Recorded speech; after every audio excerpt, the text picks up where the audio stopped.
काफी समय हो गया। एक दिन कभी सारी पत्नी बोली उनको काफी समय हो गया है, तुमको नाम दे कभी साहब बोले कि अभी इसका भी नहीं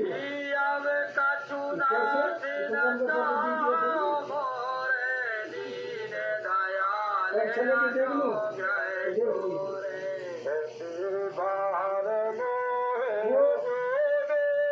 गंगा में स्नान करके आश्रम में आ रहे थे और कबीर साहब अपनी पत्नी से कहा कि ऊपर कूड़ा डाल देना, ऊपर छत के ऊपर से ऊपर कचरा कूड़े जो सफाई करके मकान को डाल दिया। डालते क्रोध आया, अरे मैं राजा और मेरे ऊपर एक कचरा डाल दिया। कबीर साहब की पत्नी समझ गई वाकई में ये पात्र नहीं था, अभी तो क्रोध भरा हुआ है। ऐसे एक बार नहीं कई बार कर दिया। एक दिन ऐसे वह है स्नान करके कबीर साहब की पत्नी ने उसके ऊपर गंदगी डाल दी। गंदगी जानते मेला मेला। उन्होंने कहा धन्य है आपको, मुझके मेरे ऊपर जो बार बार गंदगी डालते हैं, मेरा डालते हैं और मैं बार बार गंगा में स्नान, ये सौभाग्य प्राप्त मुझे को गंगा में स्नान करने का मिला। मैं आपको धन्यवाद देता हूँ। जो गंदगी आज मेरे ऊपर शरीर पर डाली है, इससे ज़्यादा गंदगी तो मेरे भीतर भरी हुई है। जब वो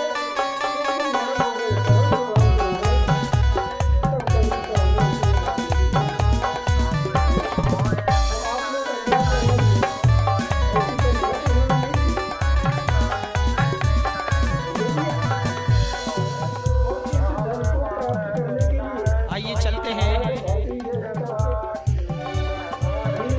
वो आगे समय खराब है, अरे आगे समय खराब है, तुम छोड़ो मीठ शराब है। ये आगे समय खराब है, तुम छोड़ो मीठ शराब है। दिल दारू लेगी जान, दारू लेगी जान, तेरे समझ न आवेगी और नाश करावेगी, दारू तेरा नाश करावेगी।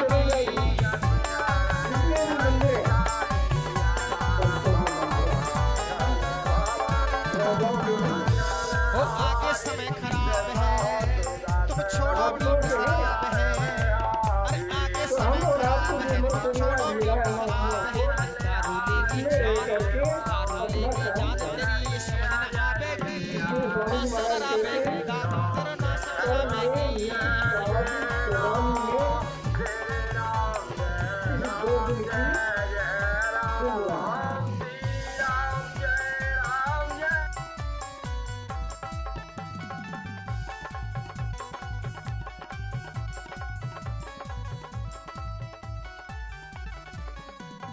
दारू पी के मस्त है रहे हो, बहुत मजा में हल्ला।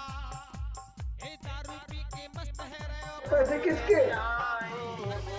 ऑक्सीजन वाले वो 10% है, आमदनी का 10% आपको चुकाना ही चुकाना पड़ेगा, नहीं तो दूसरा। यहाँ तक बात समझ रहा है कि नहीं आप लोगों को? मैं कभी नहीं कहता कि तुम सेवा दो ना, कर चुकाओ, चुकाना चुकाओ, नहीं चुकाओ तो बेईमान बने रहो, और बेईमान बने रहो तुम्हारा काम बनने वाला। मिली नर यह तुमको बनाओ काज कुछ अपना, पचो मत अपने जन्म जानियो रहने का सपना है। सपने के बारे में रात भर सपना देखते हैं, 4 में पड़े सपने देख रहे हैं। आपके बगल में सपन देखने वाला जो सपन देख रहा है, जंगली जानवरों ने घेर लिया, नारचीतों ने घेर लिया, तो बंदरों ने घेर लिया, तो चट्टान में खड़ा है तो गिर रहा है ऊपर से, तो रोने लग जाता है। पड़ा तो 4 पाई गई और तुम बोलिए घबरा रो रहा है, तुम हाथ पकड़ जगाते हो। क्या बात हुई? अरे आँख खुलते अरे सपना मैं चट्टान से देखा, आँख खुलते तकलीफ दूर हुई, तकलीफ दूर हो गई कि नहीं हो गई? ऐसे ही हम जिंदगी भर सपना ही देख रहे हैं। जब तक ये हमारी आँख नहीं खुलेगी हम सपने में ही हैं,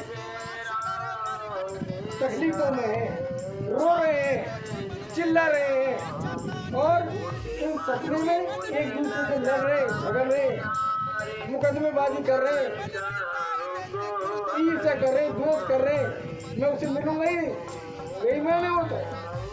ऐसे भाई को दाग लगा दो, ऐसा बाप किस काम का? मुझको कम दिया, बड़े ज्यादा दे दिया, छोटे को इतना कर दिया, मुझको कुछ किया ही नहीं। दौरानी जेठानी लड़ रही है सास से, पता है कितने कितने धूमत कर रखे। ये सपना है। अगर दिव्य दृष्टि आपकी खुल गई, आँख खुल गई तो सपना टूट गया और प्रेम आ गया तो मुझ में और इनमें कोई फर्क ही नहीं है। एक पिता के हम संतान है, सब मिलकर के रहेंगे कि नहीं परिवार वाले। ये निजकार है, ये निजकार है सपना। एक राजा का इकलौता बेटा, इकलौता राजपाट खूब, धन की कोई कमी नहीं, वो बीमार पड़ गया। वैद्य बुलाए, हकीम आए, डॉक्टर आए, इलाज उसका नहीं हो रहा, सब परेशान है। राजा रानी दोनों परेशान है। एक वैद्य ने दवा दी कि महाराज इस दवा के अलावा और कुछ इलाज हो नहीं सकता, समय पर ये दवा देते रहिए और उस बच्चे के पास जरूर रहना, छूना मत छोड़ना। राजा रानी दोनों पलंग पर बैठे हैं, बेटा लेटा हुआ है, मरीज है, जो नींद आ गई है। रानी बोली राजा से, बच्चे का ध्यान रखना, मैं जरूरी काम और रसोई को कर लेती हूँ, तो मत जाना, झपकी मत ले लेना, कोई तकलीफ ज्यादा हो जाए, बच्चे की रोज लग जाए। रानी उधर चली गई, कई दिन से जगे हुए थे, राजा को झपकी और नींद आ गई। नींद में क्या देख रहा है, एक शादी हो गई दूसरी से, बड़ी सुंदर रानी आई, उससे तो कई गुने अच्छी रानी सुंदर आई। 3 लड़के हो गए, कब हो गए? सपने में। बहुत पसंद। फिर जो लड़कियां आई थी, रानी बन के आई थी, उस राजा के लड़का ही नहीं था, पूरा आदमी उसको मिल गया, भारी बड़ा राजमालिक बन गया,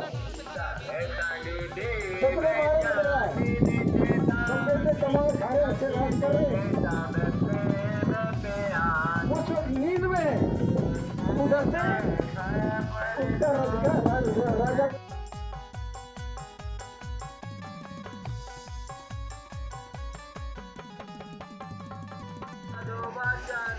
तो 3 वचन भाव, तू 3 वचन में पढ़ लेगा तो मैं बकरों की बदले में मांगूंगा आपसे, तो तैयार हो गया। तो महात्मा जी पहले वचन में बोले कि पहला वचन तो मेरा ये है कि तेरा राजपाट, रानियां भी सब मुझको दे दे, वहाँ का राजा मैं बन। अगर आप तुम्हारे सामने कोई महात्मा जी ये कहे, स्वीकार कर लोगे? कतई तैयार नहीं, दुख में तैयार होते, विद्या में फंसे हुए तुम तैयार हो जाओगे। राजा तैयार हो गया,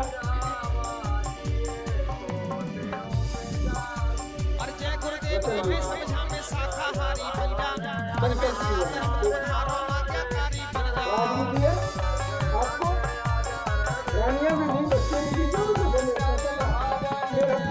और देखिए ये जो प्रार्थना है, ठीक है। ये प्रार्थना आप समस्त दूसरे वचन में जिला आगरा के माध्यम से सुन। जय गुरुदेव तुम्हें मैं बात कहूँगा, मन में दया धर्म तुम्हारा आज्ञाकारी बन जा।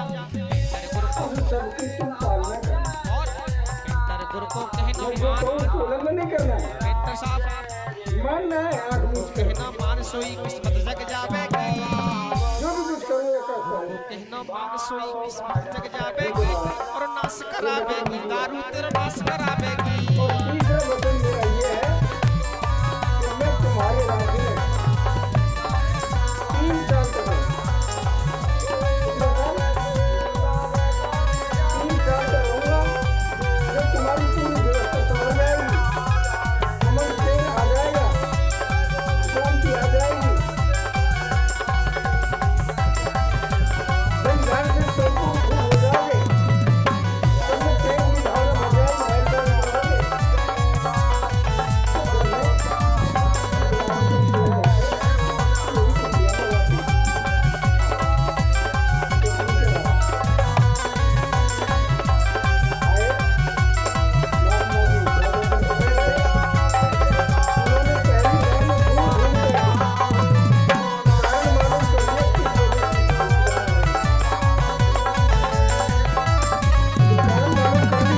बोलिए जय गुरुदेव महाराज की जय।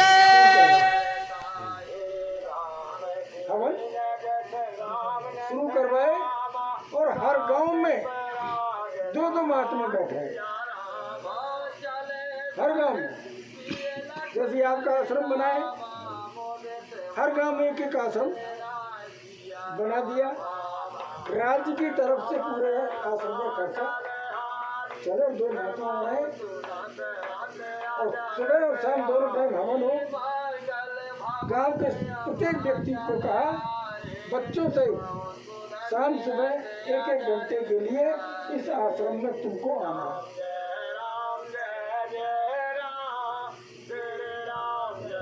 अगर कोई नहीं आया तो उसको सजा मिलेगी। बताएंगे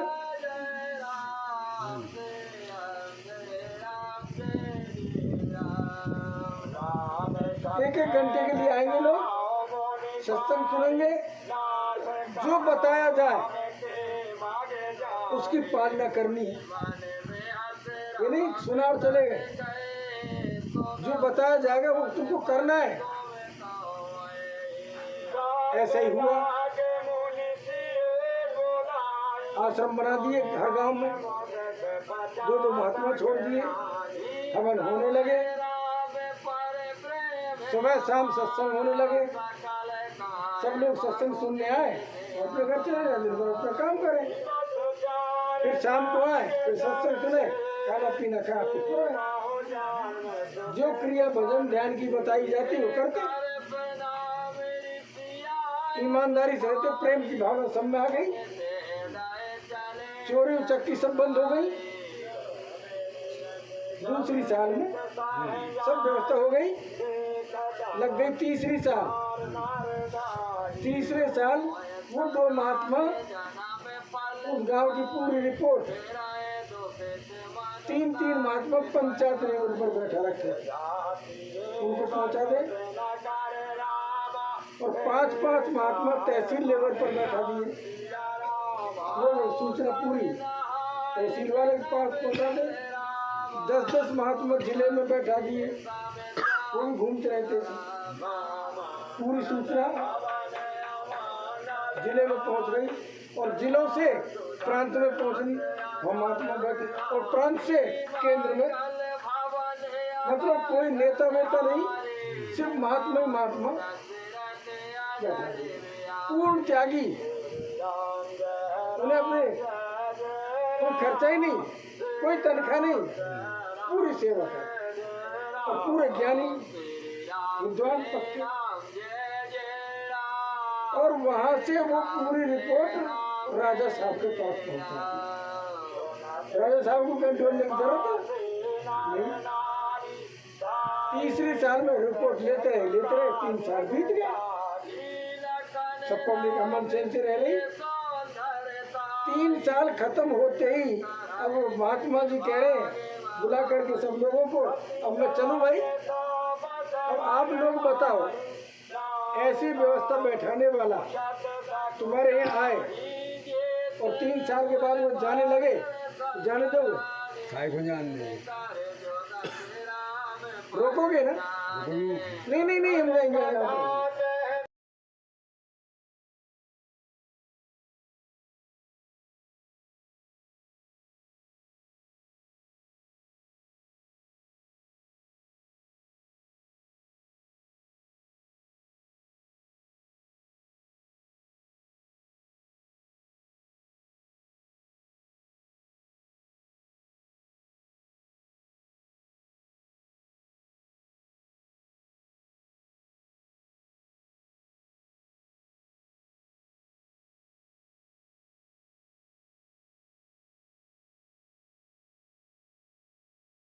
बाद मैंने पहले वचन भरवा दिया था कि मैं तुम्हारा राज छोड़ करके चलो। बात तो सही है कि महाराज पीछे सब क्या करें, फिर हम व्यवस्था कैसे चलेगी? स्वामी जी बोले ये उपाय मैं बता देता हूँ, तो बता देता हूँ वैसे कर कि ये जो शहर का परकोटा है, इसमें जो मुख्य द्वार है, मेरे जाने के तुरंत बाद सुबह 4 बजे वहाँ पहुँच जाना। जो भी पहला व्यक्ति उस दरवाजे पर मिल जाए, जो भी, उसको पकड़ करके ले आना, मिलाना, धुलाना, और ये राजाओं के जो पोशाकें हैं, कपड़े हैं, ये उसको पहना देने हैं और उसी को राजा बना देना। अब आप बताओ कौन राजा नहीं बनना चाहेगा भाई? बनना चाहेंगे कि नहीं चाहेंगे? आप बनोगे कि नहीं? तैयार हो ना? ऐसे राजा बना देना। और जब उसकी भी 3 साल पूरी हो जाए तो गद्दी से उसको उतार लेना। और ये नदी जो बह रही है लंबी चौड़ी, इससे परली तरफ बियाबान जंगल है जिसमें शेर वगैरह, हाथी, चीते, रीछ, सर्प, गोहरे, जंगली जानवर भरे पड़े हैं। इसको वहाँ छोड़ देना।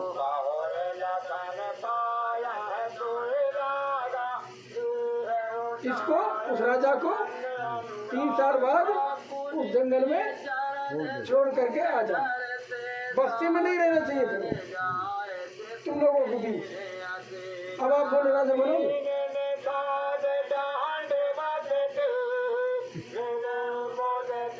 3 साल बाद आपको उतार करके उस जंगल में छोड़ा जाएगा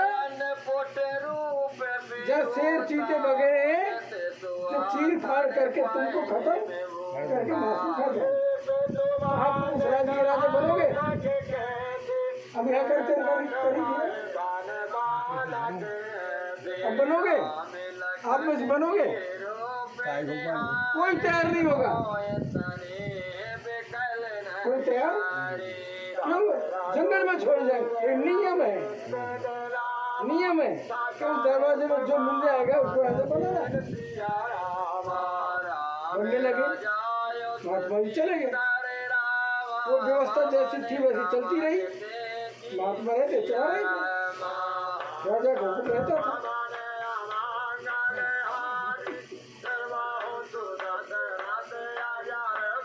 एक बना, 2 बने, 3 बने, 4 बने। एक सीधा साधा आदमी पकड़ा गया राजा बनाने के लिए।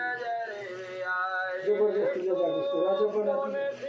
वो पूछने लगा पहली साल में, अरे भाई पहले मुझको राजा को तो बुलाओ जो मुझसे पहले बने थे। उनका क्या किया तुमने? कि उनको उतार करके 3 साल पूरे होने के बाद इस जंगल में, नदी के पानी जो जंगल है उसको छोड़ते हैं और वहाँ उनको नार वगैरह सब चीजें खा जाते हैं। तो मुझे भी ऐसे ही करोगे? हाँ। अब बताओ उसको राज अच्छा लगेगा? उसको चिंता लग गई। 3 साल पूरे होते मुझको यहाँ छोड़ देंगे, मुझे नहीं कर रही ये राज। कायदा करना पड़ेगा, नियम है। तो ये कानून किसने बनाया, नियम किसने बनाया? महात्मा बाबा जय गुरुदेव जी महाराज ने। कहाँ रहते, मैं जाऊँगा पहले उनके पास। और वो सब काम छोड़े और जो पता दिया महात्मा जी का, बाबा जय गुरुदेव जी का, वो पहुँचा और रोने लगा, पैरों में पड़ गया कि महाराज मुझे तो राजा नहीं बनना और आपने कानून ऐसा बना दिया वहाँ पर, मैं क्या करूँगा? मुझे जंगल में छोड़ देंगे, क्या करूँ? स्वामी जी बोले राजा तो है और नियम में ये लिखा हुआ तेरा सब कहना मानेंगे, लिखा है ना कि हाँ कोई उल्लंघन नहीं करेगा तेरी बात का। हाँ तो पागल रोज पलटन साथ ले जा, जंगल की सफाई करवा ले। अभी तो राजा ही क्या, रोज पलटन ले जा जंगल में अभी तो सफाई करवा ले और रहने के लिए अच्छे अच्छे महल बनवा ले। उसने दूसरी साल लगते ही फौज पलटन ली और हंसता हुआ वहां से आया और ले जाकर जंगल की सफाई करवाई और रहने के लिए अच्छे महल बनवाए, पूरी व्यवस्था बैठी। अब बताइए उसकी 3री साल कैसे बीतेगी इंतजार में? कब 3री साल खत्म हो मैं मेरे महलों में जाकर के। अब जो गद्दी से जो पहले उतारे जाते थे रोते थे, चिल्लाते थे, अब वो लड़का जो राजा बना है, जिसने जवानी में ही 2री साल में ही महल बनवा लिए थे रहने के लिए, वो हंसता हुआ जाएगा रोता हुआ? हंसता हुआ जी हम लोग बनवा पे कैसा जाएगा? हंसता जाएगा ना। और इंतजार देखे कब खत्म हो और मैं चलूँ, कब खत्म खत्म मैं चलूँ।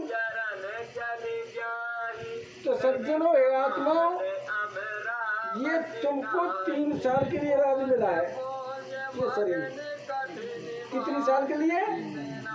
पहला बचपन, दूसरी जवानी और तीसरा बुढ़ापा। तो जवानी में रहते हुए ही उस काल के देश में जंगली जानवर बैठे, काम क्रोध लोभ मोह अहंकार, इनको खत्म करके सतलोक जाने आने का रास्ता साफ करके तैयारी कर लेनी चाहिए कि नहीं करनी चाहिए। ये वो निज काम है, ये वो निज आत्मा का काम वो है। और जाओगे तो अपने घर में रहने लग जाओगे तो शरीर छोड़ते समय यमदूत लेने आएंगे, धर्मदूत लेने आएंगे कि चलो तुम्हारा समय हो गया, तो जबरदस्ती गद्दी से जबरदस्ती उतारेंगे कि तुम खुद खुदक करके निकल कर जाओ, खुद ही जाओगे ना। अरे जा